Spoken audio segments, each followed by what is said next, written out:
Alright, today's video is going to be slightly different than what you're used to seeing from me. We're just returning from vacation. Also, about 3.5 weeks ago, I dislocated my jaw. I'm on the mend, but I'm supposed to give my voice a break, which is of course less than ideal right now. I'm going to use the mic on my phone just to record the audio and do voiceovers only where necessary. For all I know, it might make things more interesting.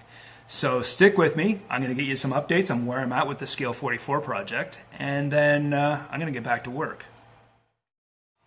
So right now in the shop, the only thing that is doing work is the 3D printer. If you guys don't recognize this, it's an Ender 3. It's made by Creality.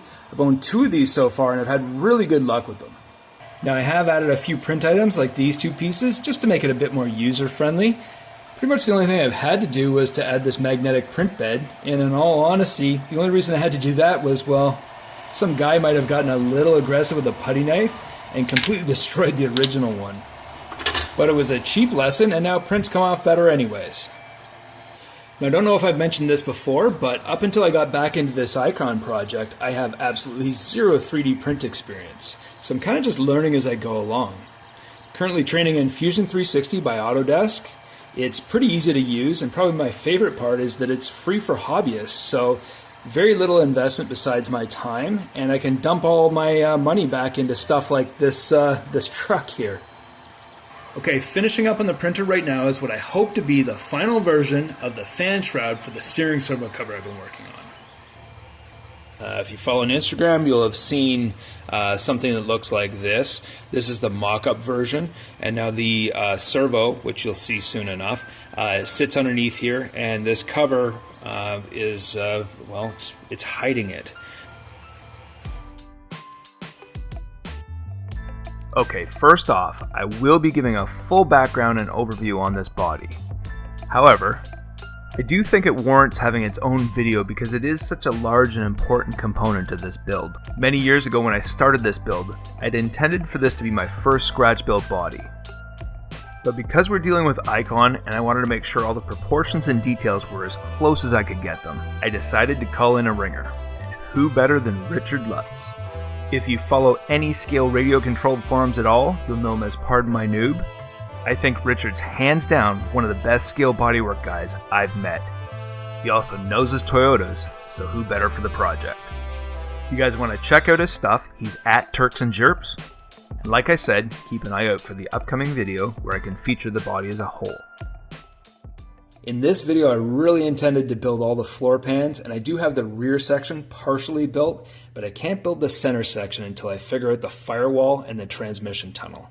Of course, the engine position has much to do with that, but what controls most of it is actually the radiator and all the stuff attached to it. The distance between here and here is going to be super important when you open the hood as far as proportions go. Also, like I mentioned, the distance between the back of the engine and the firewall, so there needs to be some sacrificial space. That ends up being here. This is one of the reasons that it's taken me almost 2 weeks of figuring and playing around, because every time I think I have something finished, I have to jump back into Fusion and make some tweaks, make some alterations, print a new one. It's taken me about 2 weeks of messing around to make this do this. Now this is kind of rough because, again, this is the mock-up. These portions will be trimmed, and there will be electric fans that go in here that will help distract from the fact that you will still be looking down and looking at the back of the steering servo. While I was away on vacation, I was able to pick away at these designs and refine them quite a bit. So when I returned home, I could just go and print these out while I was unpacking. And this is what I came up with. This is the final design for the 2 slices of the radiator, including the upper and lower caps that help pinch it together, the servo sleeve, and what you saw earlier coming out of the printer, and that's the fan shroud. I'm going to get started. I'm going to trim these up and get them together.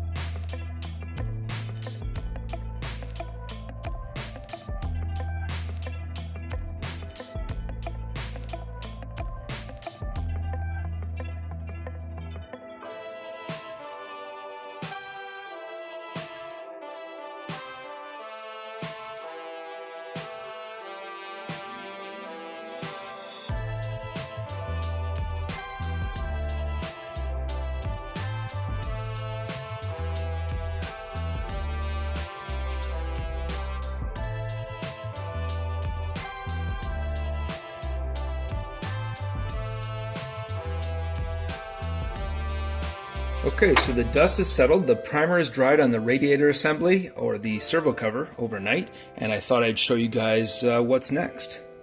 As you can see here, I have a portion of an electric fan sitting in place. Now, while it's kind of crooked, I'm just kind of giving you an idea of how this stuff will be covered up in the end. This servo cover has to still be able to slide down and has to be a pressure fit.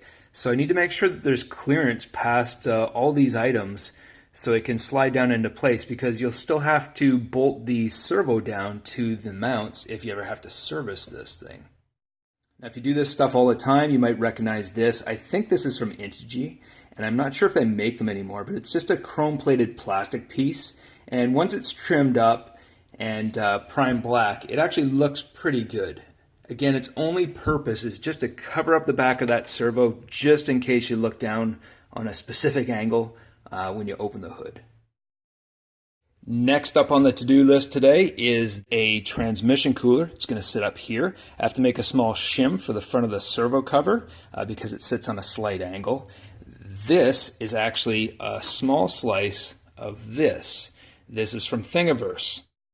So Stefan has designed this, I believe, for the RC four-wheel drive Land Cruiser, which is a little bit larger in scale, but if you know 3D print stuff, it's not a big deal. You can reduce the size and ratio before you print. I actually intended to use this and trim out for the servo and kind of build around it, but by the time I started trimming away, these little cooling fins are pretty finicky, and it actually took some time. And I thought, you know what, if I'm going to invest the time, why not learn a little bit and design my own? I will say that this was a pretty rough print, so it doesn't do his design justice. If you are looking for an aftermarket rad for your build, I'll put the link down below so you can download it and give it a try yourself. It's really nice. Anyways, all is not lost because I'm using a reduced section of this as the foundation for my transmission cooler. I'm going to build around it with styrene and start to add scaled detail. Also, I've left the upper and lower portions of the rad undersized so I can build onto those with styrene because I need to add the cap, the outlets for the upper and lower rad hoses. Speaking of rad hoses, the lower will house this fugly servo lead and eventually will be covered up with either stainless or plastic cover so it looks like braided hose. Last but not least, this ugly seam gets covered up as well by some scale aluminum channel. As you can see by the picture of the real icon, this bracket actually holds the entire assembly together, so I have to try and recreate that, and it's all there just to cover up a servo. Wait, I forgot about these. I forgot about the brakes. I wanted to mention these today. I've been plugging away at these for a while now. I've made aluminum brackets for the rear axle and for the front as well to adapt these aluminum touring car calipers so that I could have rotating rotors and stationary calipers. Also, so I can make final adjustments to get all of these sitting at the right angle on the truck. I'll show you more about those, but I have to go and get a coat of paint on them while I can still open the garage door and get some ventilation. I'll be back in a minute. The initial coats of paint and primer are on both the front and rear calipers and the mounts. I wanted to show you guys how these work before I wrap this video up for the day. These slide over top of this hub. Once in place, the caliper actually bolts onto them. What's left of this bolt will pass into a hole that'll prevent it from clocking. This will also get a little bit of adhesive later on, but I don't want to commit to that until I know that my tolerances are right and the rotor doesn't bind. Once it's all finished, this rotor will turn, the caliper won't. So I think right around here will be close to the final mounting locations for the rear calipers. Once I know for sure, I'll strip this back to aluminum, the mount as well, and I'll get those glued together with construction adhesive. This goes together much like the front. These two holes made up with the existing bolt holes, and I'll just use larger 2mm hardware and shims to compensate. But I think it'll be nice that it will be removable. If the client ever has to service the axles, they split down the middle. So it's nice that this actually comes apart and you don't have to do any damage or do any cutting to get it off. It's not glued to the axle. This end is bolted. All right, guys, I think we can call it macaroni for the day. Pretty happy with the way things are sitting. I also really enjoyed kind of documenting the progress of the build this time. A little bit more than building on camera. Because so many of you already have RC experience, sometimes it seems a bit unnecessary to have you watch me fiddle around with plastic and aluminum. If I do things this way, I can increase the frequency of the videos, and my friend Noble here can finally have his truck. Thanks for watching. See you next time.